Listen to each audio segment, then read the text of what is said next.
പ്രിയമുള്ളവരെ സുഹൃത്തുക്കളെ, തൊഴിലുറപ്പ് പദ്ധതിയുടെ റോസ്ഗാർ ദിനത്തോടനുബന്ധിച്ച് 10ാം വാർഡ് കിഴക്കേതലയിൽ വിവിധ പരിപാടികൾ നടത്തി. ഗ്രാമപഞ്ചായത്ത് പ്രസിഡന്റ് പൊന്നമ്മ ടീച്ചറാണ് അതിൻ്റെ ഉദ്ഘാടനം നിർവഹിച്ചത്.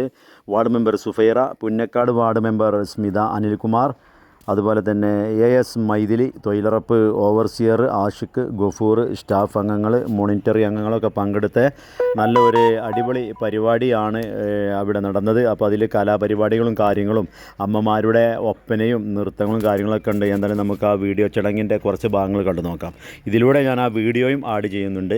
നമുക്ക് വീഡിയോ കൊടുക്കുന്നതിന് ചെറിയൊരു പരിമിതികൾ ഉള്ളത് കൊണ്ടാണ് ഞാൻ ഈ ഒരു വീഡിയോ നിങ്ങളുമായി കുറച്ച് ഭാഗം പങ്കുവെക്കുന്നത്. സത്യം ലക്ഷ്യമതാകട്ടെ, ധർമ്മം പാതയതാകട്ടെ.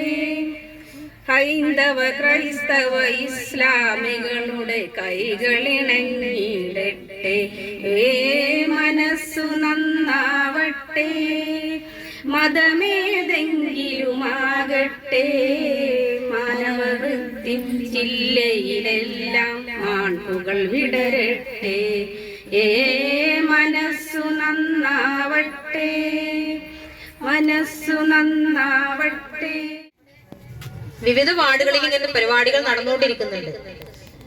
തൊഴിലുറപ്പ് തൊഴിലാളികൾക്ക് അവരുടെ തൊഴിലിനടിയിൽ എല്ലാ ഇത് മാറ്റിവെച്ച ഒരു സന്തോഷത്തിന്റെ ദിവസം, റോസ് ഗാർഡ് ദിനം എന്ന് പറഞ്ഞുകൊണ്ട് ആചരിക്കുക. വിവിധ തര കലാപരിപാടികൾ അവരുടെ കഴിവുകളെ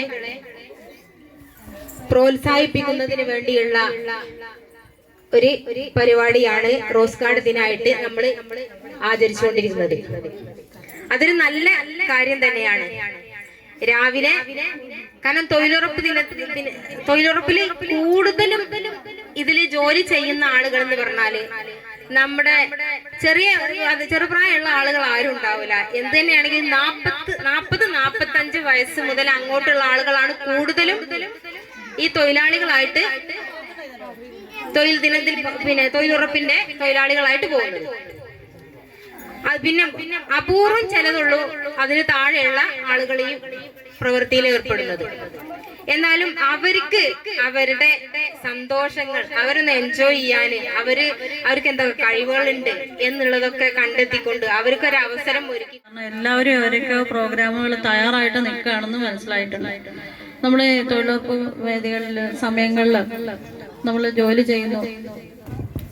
ഓരോ മനുഷ്യരിലും ഓരോ കലാവാസന ഒളിഞ്ഞു കിടപ്പുണ്ട്. അതൊന്നും പ്രകടമാക്കാൻ ഒരു വേദിയും ഇല്ലാത്തവരാണ് നമ്മൾ ഓരോരുത്തരും. ഒരു വേദി, ഇങ്ങനെ ഒരു വേദി കിട്ടിയത് നമുക്കൊരു ഭാഗ്യമായിട്ടാണ് ഞാൻ കാണുന്നത്. കാരണം 24 മണിക്കൂറും തൊഴിലുറപ്പ് തൊഴിലാളികൾ എന്ന ലേബലിലാണ്. പക്ഷെ നിങ്ങളിൽ ഒളിഞ്ഞിരിക്കുന്ന കലാ വൈഭവങ്ങൾ നമ്മളുടെ എല്ലാവരുടെയും മുൻപിൽ അവതരിപ്പിക്കാൻ കിട്ടുന്ന ഈ വേദിയെ നിങ്ങൾ ധന്യമാക്കണം. എല്ലാവരും ഇതിനകത്ത് പാർട്ടിസിപ്പേറ്റ് ചെയ്യണം. നമ്മൾ ഒരുപാട് പ്രസംഗിച്ച് സമയമൊന്നും കളയുന്നില്ല. അതിനോടൊപ്പം തന്നെ നമുക്ക് പറയാനുള്ളത്, നിങ്ങൾ ഓരോരുത്തരും വിവിധ വാർഡുകളിൽ പണിക്ക് പോകുന്നുണ്ട്. കിട്ടുന്ന വരുമാനങ്ങൾ വളരെ തുച്ഛമായിട്ടാണെങ്കിലും വളരെ സന്തോഷത്തോടുകൂടി നിങ്ങൾ ആ ജോലി ചെയ്യുന്നതിൽ പ്രത്യേകം അഭിനന്ദിക്കുന്നു. പിന്നെ നമ്മൾ മറ്റൊരു ഇതിന് തുല്യമായിട്ട് പാരലായിട്ട് പോകുന്ന മറ്റൊരു കാര്യമാണ് ഹരിതകർമ്മ സേനയുടെ പ്രവർത്തനം. നിങ്ങളെപ്പോലെ തന്നെ ഒരു വിഭാഗം ജീവനക്കാരും പഞ്ചായത്തിലുണ്ട് ഹരിതകർമ്മ സേനയുടെ പ്രവർത്തനം. അവരുമായിട്ട് നിങ്ങൾ പൂർണ്ണമായിട്ടും സഹകരിക്കുന്നുണ്ട് എന്നുള്ളതാണ് ഞങ്ങൾ മനസ്സിലാക്കി പിടിക്കുന്ന ഒരു സമൂഹമാണ് നമ്മൾക്ക് വേണ്ടത്. അതിനുവേണ്ടി നിങ്ങൾ ഓരോരുത്തരും പ്രാപ്തരാകണമെന്നും ഈ മേഖലയിൽ നിങ്ങൾക്ക് നിങ്ങളുടെ കഴിവുകൾ പ്രകടിപ്പിക്കാനുള്ള അവസരം ഉണ്ടാകട്ടെ. എല്ലാവരും ഈ ആശംസ അർപ്പിച്ച് ഉള്ള സമയം പോവുകയാണെന്നുള്ളതാണ്. ഏതായാലും എല്ലാവരും വളരെ ആകാംക്ഷയോടു കൂടിയാണ് നിങ്ങളുടെ പരിപാടികൾ കൂടി കാണാൻ വേണ്ടി കാത്തിരിക്കുന്നത്. ഈ റോസ്ഗാർ ദിനത്തിൽ ഈ പരിപാടിക്ക് എത്തിച്ചേർന്നിട്ടുള്ള എല്ലാവരെയും ഞാൻ ആശംസ അറിയിക്കുന്നുണ്ട്. അപ്പൊ അത്തരത്തിലുള്ള ഒരു പരിപാടിയാണ് സത്യത്തിൽ റോസ്ഗാർ ഡേ. എന്നാൽ നമ്മുടെ പല വാർഡുകളിലും മേറ്റുമാർക്കും തൊഴിലാളികൾക്കും ഒക്കെ ഒരു ദിവസം നല്ല ഭക്ഷണമൊക്കെ വെച്ച് അവരുടെ കലാപരിപാടികളൊക്കെ അവതരിപ്പിച്ചു പോകുന്ന ഒരു പരിപാടിയായി മാത്രം ഇത് മാറുന്നുണ്ട്. അപ്പൊ അതിൽ നിന്നും വ്യത്യസ്തമായിക്കൊണ്ട് ആ രൂപത്തിലേക്ക് കൂടി നമ്മളെ പരിപാടി മാറ്റണം എന്നുള്ളൊരു റിക്വസ്റ്റ് ആണ് ഇവിടെ വെക്കാനുള്ളത്. അതിന്റെ പ്രസക്തിയെ കുറിച്ചും പ്രത്യേകതയെ കുറിച്ചൊക്കെ ഇവിടെ പ്രസിഡന്റും അശിഖു മുതലായവർ പറഞ്ഞിട്ടുണ്ട്.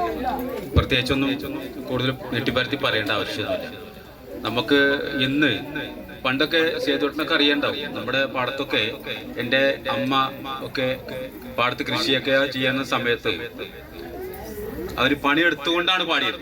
പണിയെടുത്തുകൊണ്ട് ആ പാട്ടിന്റെ താളത്തിനനുസരിച്ച് അവർക്ക് ആവേശം കൂടുകയായിരുന്നു.